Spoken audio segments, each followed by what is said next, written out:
Morning, I'm Teresa, the London Organic Grower. Thank you for joining me on my channel and I hope you enjoy this video. If you do, give us a thumbs up, consider subscribing, and by the subscribe button there's a little bell that you can press so that you'll be notified of any future videos or vlogs that I do. I'm sitting here thinking about what I'm going to start planting for the autumn, but as I am sitting here, it's starting to drizzle, and that's not what the weather forecast said, and I've got a busy morning, so this is going to have to be a little bit of quick filming. So I'm planning on the things that I grow in the autumn. They are broad beans, which we'll plant next month. We're at the end of September now, so I shall be thinking about making sure I've got enough seed to plant those, and I directly sow them. Last year I grew them with some glass around them, which gave them some protection from the harsh weather, so I might try and do that again because that seemed to work. So broad beans will be on my agenda. Some people sow peas for over winter.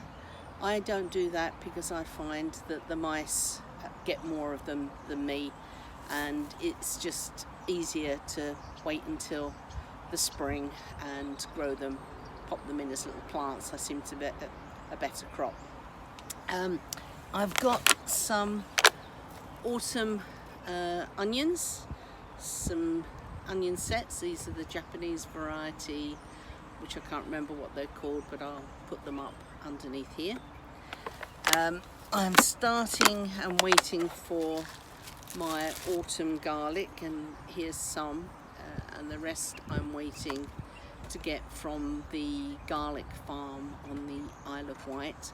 And I've also got some that I'll be saving, that I've saved from last year's crop, which did really well, so I'm pleased, except I got the labels a little mixed up, so I'm not quite sure the variety, but I have a reasonable idea. Also, I'll be growing some field beans.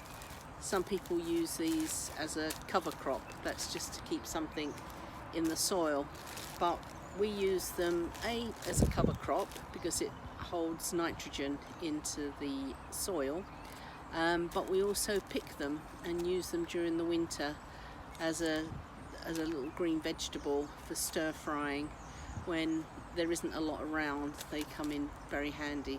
You can add them to salads as well, or you can cook them.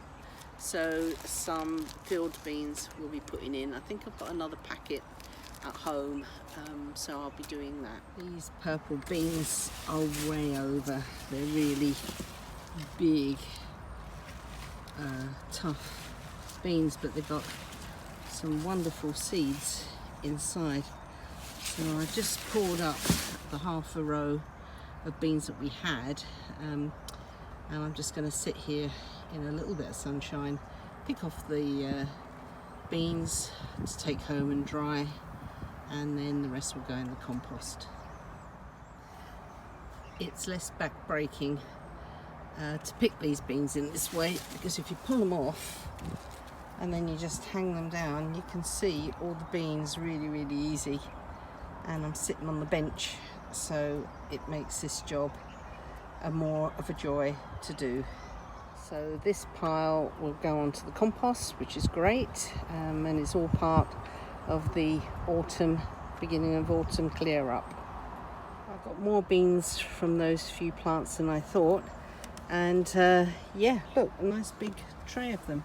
So some of them I shall probably keep, well, I'll dry them all and keep some for planting next year, and we may well eat some of them as a dried bean in soups and stews. Although we've been taking the purple dwarf beans out from here, and we're going to clear all of that area, there are still a row and a half of dwarf beans left, and I can't tell you how many times I've picked this bed, and even though those are finished, you can see these are still cropping beautifully, and I'll be picking these now, and I'm hoping it will be the penultimate pick, if not the last pick. I shall judge that as I go through the plants, because I must say my back has been absolutely killing me picking these beans. I know a lot of you will probably be saying, why don't I grow climbing beans, because it'll be easier to pick. But look at the quality of these beans. They're just as I like them, really pencil thin, and they are delicious.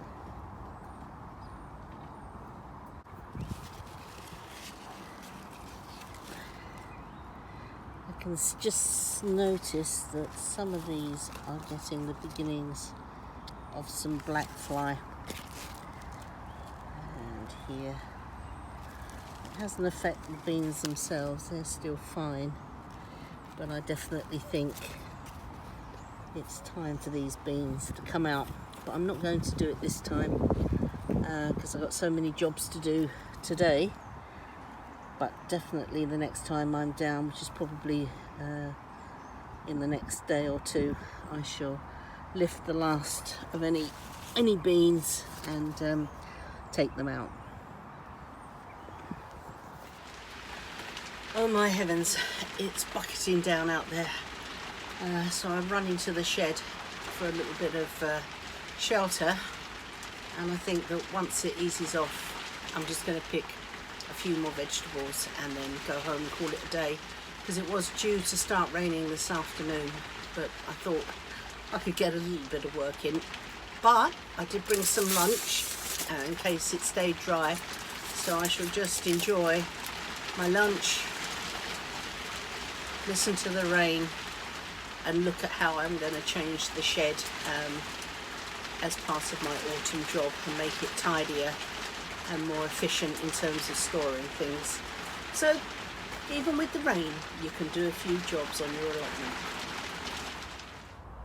It's the beginning of October now, and we've cleared the brassica area, which is normally a brassica area, but we were growing sweet corn in it because it's caged, to see whether or not we could actually get some sweet corn.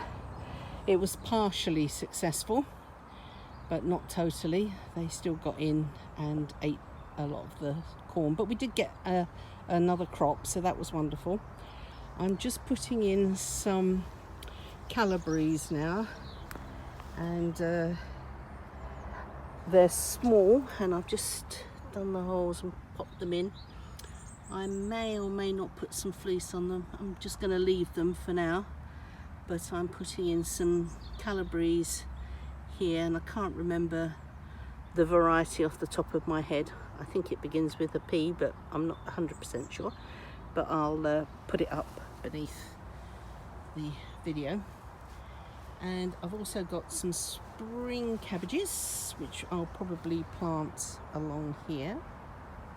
These are some kohlrabi that I planted earlier on in the year, and they're just beginning to fatten up now. So we might get a little crop from these.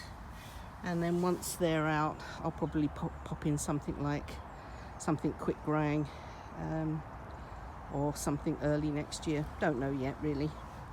And I popped in a couple of sweet potato plants. I've left them in. I'm really not hopeful that we'll get anything from these. It's been far too cold. There's a little blossom coming there, and they're fine until the frost comes. As soon as I see that there's a frost coming, I'll take them out and then plant in here. And I've piled the compost up along here so that when they do come out, I can just cover this area with some fresh compost and plant into it. But you know, I don't know how they'll come up, but if you don't try, you won't know. And I'll put some fleece on, as I said, which will probably help them. And if you give them more space than this, you'll probably get larger heads for your calibres, but this is fine. They're about a good foot apart. It may not look like that on the film, but they're a good foot apart, and let's hope. This is one of my spring cabbages called April, which I'm just going to plant on this side of the brassica house. The holes are already made. These can be grown closer, A, because they don't need quite so much space, but B, as they start to bulk up in the spring, if you haven't taken them out as spring cabbage, you can just take every alternate plant out, and then that will give it enough room to bulk up and create lovely pointy cabbages. So I'm just going to pop this little lot in here, and I'll show you everything when I'm finished. These are our oca. They're a South American, I think it's Incas, it's a root vegetable. It's a bit like a potato. I think they ate these instead of potatoes. It has a slightly lemony flavour, and again, these will be lifted before the first frost. They don't like the frost, it will cut them dead. And we'll dig up the roots and see what's there, and I can't wait to show you. I'm hoping that we'll have a nice crop. If the top's anything to go by, we will, but I've learnt my lesson often. The tops have nothing to go by. You can dig them up, and I just wanted to show you a very naughty person. Look at that on top of the carrots. I don't know, they get everywhere, don't they? Happy growing to you, and I hope the weather's better where you are. Take care, bye bye.